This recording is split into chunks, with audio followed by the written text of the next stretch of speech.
temperature too. It's really cold there.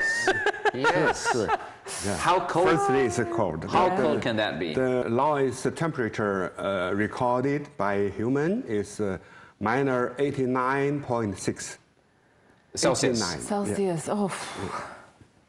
How cold, and what is the coldest condition that you've gone through? Minus 40. In Southeast? This was in the States. In the States? In the States, minus 40. It was really cold one winter. You know, when the temperature is like minus something, but when it's extremely windy, when the wind was strong, you would add another, I guess, minus 20 degrees here. It's killing people. Yeah. Since when I was in my primary school, I've heard a lot of stories about expeditions. And I've also heard about the 2 stations. China has 2 stations in there. Yeah, right now, Or 3. In Antarctica, we have 3. 3 stations. Yeah. Tell us more about these positions. Okay, we see some spots over here. And this is the South Pole. South Pole, yeah. So please tell me is- which direction is China. Oh, that's a good question. Lost. I mean, this is South Pole. It's all, I mean, according to my limited knowledge, it's all north. So which direction is China? Yeah, it's here. It's that direction. Yeah. And the first station for China is Great Wall Station. Just This here. is the Great Wall. This is like the first one. The First one. station First set by one. China.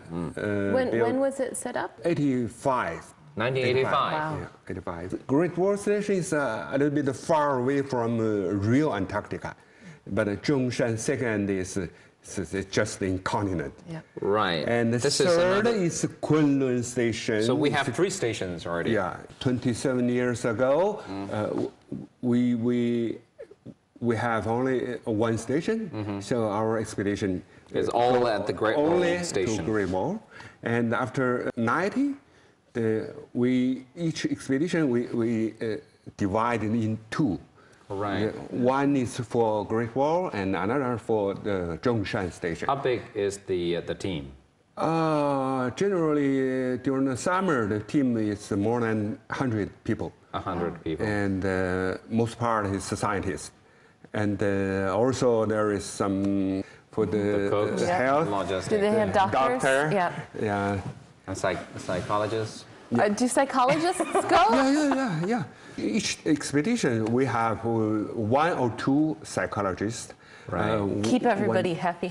Yeah. Because in Antarctica, That's your job. Yeah, that's my job.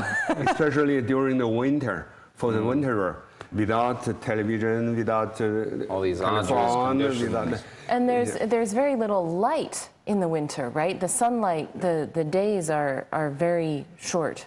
Yeah, if you stay in the high latitude, for example, in Zhongshan Station, we have 2 months of complete Darkness. dark night. So that would be Without really any, hard But- from a psychology point of view. That would it's very easy to develop what they call seasonal affective disorder, Right. which is depression from the lack of sunlight. It's like when you are put in a completely dark room for like 2 months. And you go crazy. Yeah, I'll you go would. crazy. Yeah, our bodies need that light. During the long time of darkness, only a few people live together and isolated completely from the rest of the world. Nothing to say. And just you look me each other, and I bet you get things like, you snore too much. But what is the living condition like in the South Pole and in all these stations? Do we have an independent room? Do we have room partners? And yes, during the summertime. For example, in Zhongshan Station, there will be 100 scientists and technicians, and during the winter, only 20. Okay. Maybe less than 20. More spacious than you have. But, each one has. Yes, everyone has his room, the bus, everything, and we have the cooking, everything. But isolation. How long do they have to stay? For the winter of 16 months, they have stayed. 16 months? Yeah. That's like nearly 1.5 years. Yeah, a year and a half. Okay. So the people who've just come back, they were there for 16 months? The second year, the new expedition come here and they go back. Right. So it seems you keep saying we have the winter expedition and summer expedition. So there are two expeditions. Two kinds, yeah. Right. When do they normally leave? And because it seems the ice might get so thick and then it might be impossible for us to travel. And so is there a best season for us to travel on the boat? During the winter, they are obliged to stay inside of the building. Okay, they're kind of stuck in there. So right now, we're going into spring in Beijing. Down where the expedition just came back from, it was summertime going into fall, winter. Into the darkness. Yeah. So now is a good time to leave.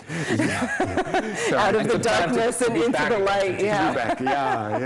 Well, we have lots of questions today, and it's totally out of our knowledge. So we are two journalists, you included, and we'll be asking you lots of questions. But first, let's just take a break.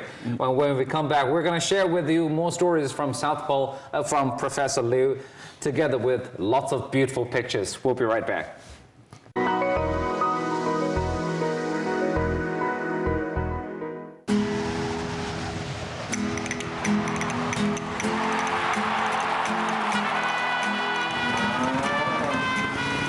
We're smart. We stop on amber and don't jump the red light. We are drivers, not bulls. We must obey the rules. The penalty for drivers disobeying traffic lights is now a fine of $600 and 5 driving offense points. Be bright. Do it right. Obey traffic lights.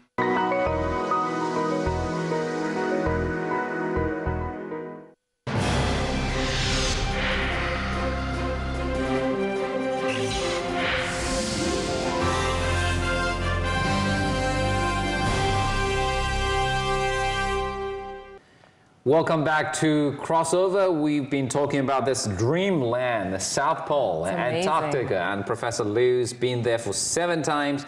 At the 27th China's expedition has just come back just a few days ago. So before we go on, before we ask you more questions about the real life in there, let's just share with our viewers some pictures. I know you've got some beautiful pictures in this computer. For example, we can follow this. This is inland of East Antarctica.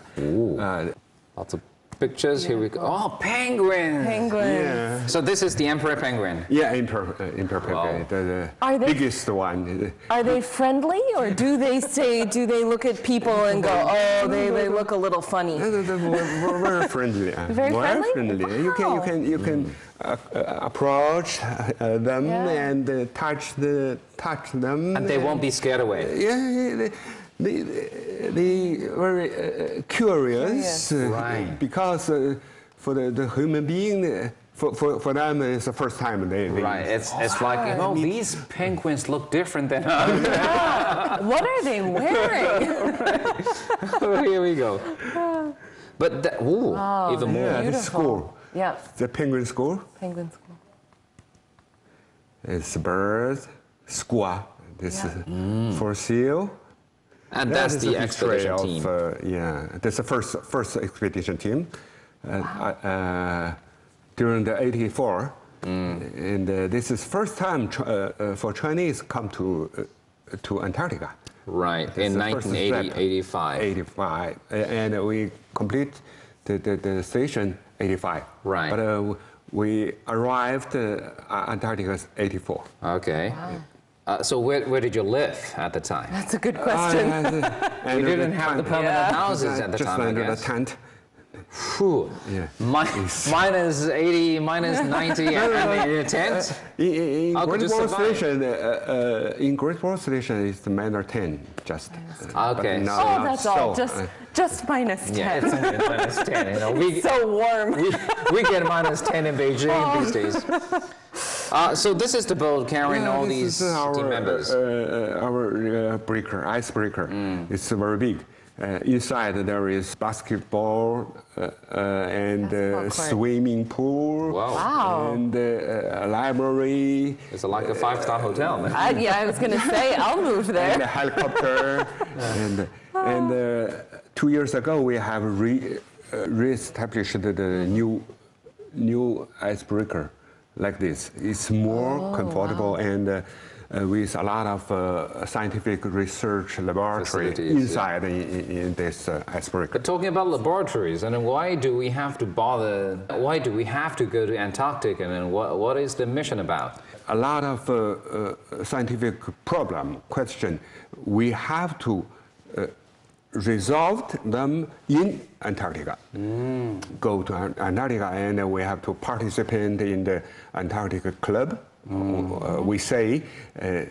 How many countries are represented in there? Right now, 46 countries. 46. But the other reason to going to Antarctica is for some tourism. For example, no tourism. Something like politic, something like this, because this is so big land, and there's no country, no military, no.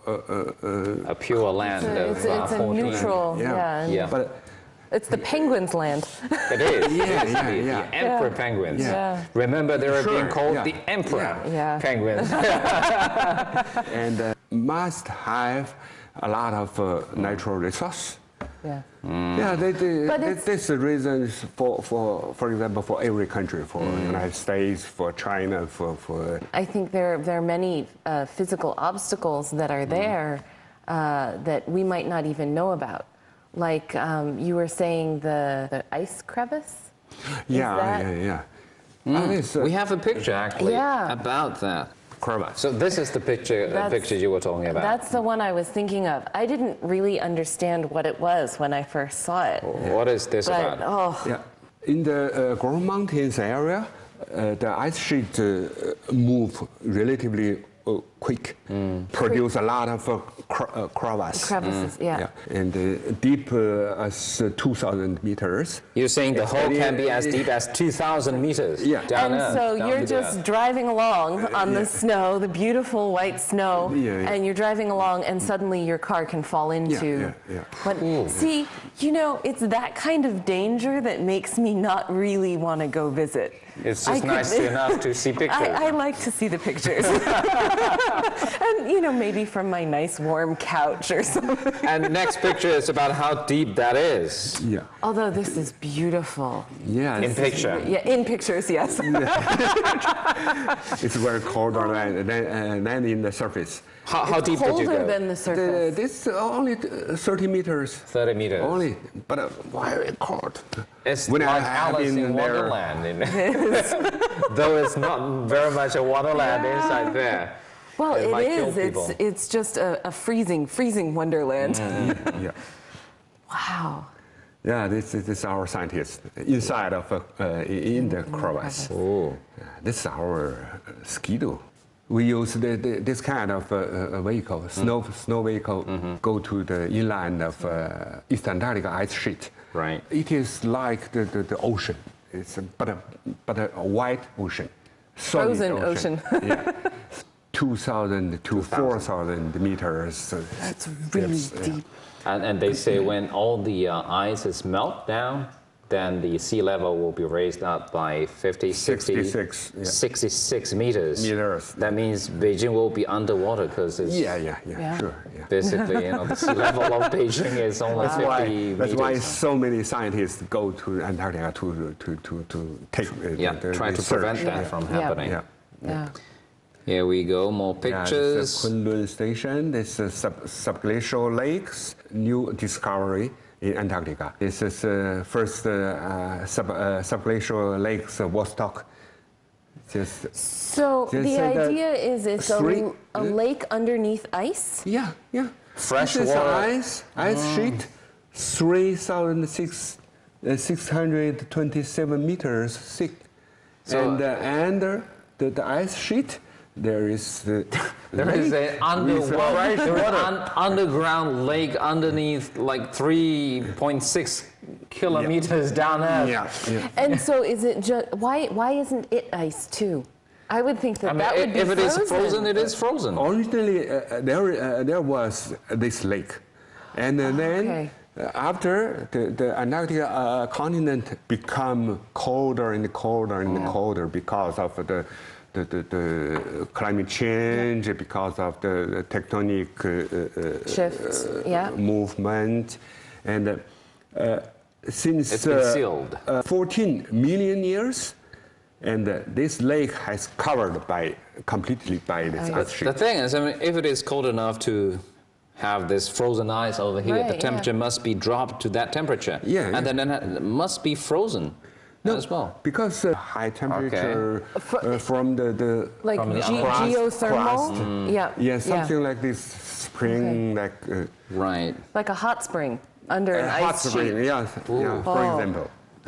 And in the whole Antarctica, there are 200 subglacial lakes. Right. And the Vostok is the biggest, just like Baikal Lake in Russia. The biggest lake, fresh lake. Yeah.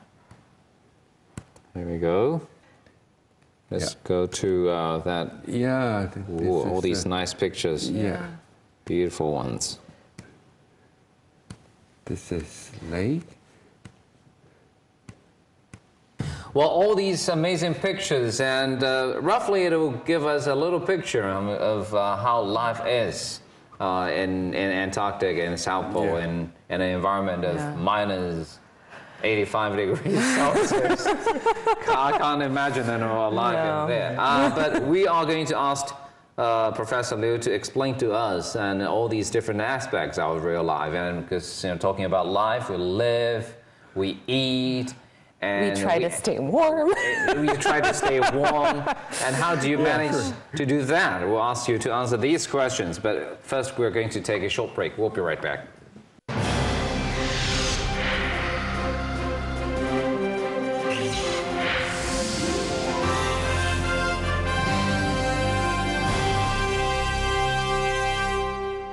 Welcome back to Crossover. We've been talking about this expedition and also South Pole experience. And Professor Liu is helping us, understand better about the life in South Pole and in Antarctica. So, simple questions. How do you keep warm? What kind of clothes that you wear? We have the special wet vest Is this like this. It looks really thin. Yeah. Expeditioner has a series of the equipment like this. Right. Yeah.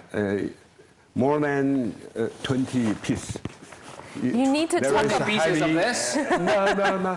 This is for work inside. Indoor. Okay, inside the room, not the okay, outside. all Okay, right. you have an outfit for the outside environment. When you go outside, do you have a down jacket? Is it like yurong or is it? Yeah. So it's kind specially of made. Specially made down jacket. Is it It's like against minus 60 degree. Wow. how long can you stay with an outfit like that outside? Outside? Yeah. If the climate course, is okay, we stay outside for As long as you 24 want. hours, hours. 48 hours. So you were saying at the Great Wall camp, it's about minus 10 in the summer. Yeah, only minus 10. Oh, only. So, I mean, when we say yeah. minus 10, It's- it's relatively okay. Yeah. But in East Antarctica, in Zhongshan Station, especially inland of ice sheet, the temperature is much lower. Next question. What do you eat? That's All a good these question. very good Ice. questions and serious questions. Frozen meal, Frozen meals or meat? meat, sorry, Frozen meat, frozen meat or dry meat. dry meat. Okay. But you have to cook it, I guess. Yeah. But there's a kitchen in the station, We have, right? Right. during the inland expedition, this is the most difficult and most dangerous task. if you stay inside the station, it's You have the kitchen, you have the cooks, chefs cooking food for you. Yeah. But in inland expedition, only with some vehicles, and of course we make the power electrical power, and we can warm the food. so it's ready-made food. Yeah. But, Right. The thing is, what I'm thinking is, I mean, it's so cold we can't possibly grow anything That's true. in South no, Pole. So no, where do you get all these, say, vegetables, fruit, and even meat? Everything is we take them from China, and we bring them together. Do you get reloads, or do you get reloads, or it's like, you know, anything you need for that 16 months you take? Yeah. We buy some vegetable, fresh vegetable in Australia. When we pass by the Australia Perth. There aren't supermarkets around that you can go to. But we 7-Eleven. The penguins go in to get their fish. The emperor penguin say, "Wait, what's?" Right. During the inland expedition inside of the ice sheet, we have the food also like The prepared meals. prepared meals. But the thing is, I mean, if you take everything you need for the coming 16 months, we're basically eating vegetables 16 months old at the end. That's why the fresh vegetable is very delicious. It's very expensive. Especially, even after 16 months, it's still delicious to you. Yeah. But it's the quality okay? Generally, no fresh vegetable. So you go in, you pass through, you said Perth or Fremantle, you get vegetables there. During the winter, it's impossible because there is no airplane, no ship. Communication is completely cut off. That is an isolated place. That's a very isolated place. Yeah. That must be difficult for all these team members. I mean, when you're isolated physically, geographically, and From your family? from your family, do you have any internet connections in there? Right now, since 1 year in Zhongshan Station and since 2 years in the Great Wall Station, our expeditioner can use the internet. And So this is Skype a big progress for our live condition. And the Chinese expeditioner can use the mobile phone also, but only in the station. In the station. But not inland. But they can have that connections with the families, with the friends back at home. Yeah. Anytime they want. Yeah. If they're at the station. So it's a big contribution to the psychological side. Yeah, I would imagine so. much better. Otherwise, you're saying goodbye to everyone for a year and a half. That's really difficult. So when you went in 1984, that was it. Because there were no mobile phones in 1984, no internet in 1984. No. So you went and you said goodbye to friends and family here, and I'll be back. It's very sad. It's really very sad because to be isolated completely without the rest of worldwide, and only a few people together in the darkness and for a long time. So what did you do at the time when you were basically disconnected from the rest of the world, and when you didn't have to work? What did you do for leisure? Yeah, first period we chat together, and then when you finished up with all the stories, every story, and we keep silence and staring at each other. We try to read. We try to learn English. We try to write a novel, but didn't work. No one can successful to do what they want. Because the psychologically, there's a big problem. Nervous and frustrated. fight against each other, and it's crazy. Something like Well, they say, you know, that loneliness, chronic loneliness, is as bad for you as obesity and smoking. So I can... Sometimes even worse, I guess. Yeah. Many countries consider this problem maybe because there is no woman. So they try to send one woman. Just one? During the team. Just to produce some chemistry in the air? What is your explanation? You are an expert in this. If you have a whole expedition and one woman, one woman. No, she would have a big problem. She would have her hands full. As first time, first step, we try. Did it work? We considered maybe it could be.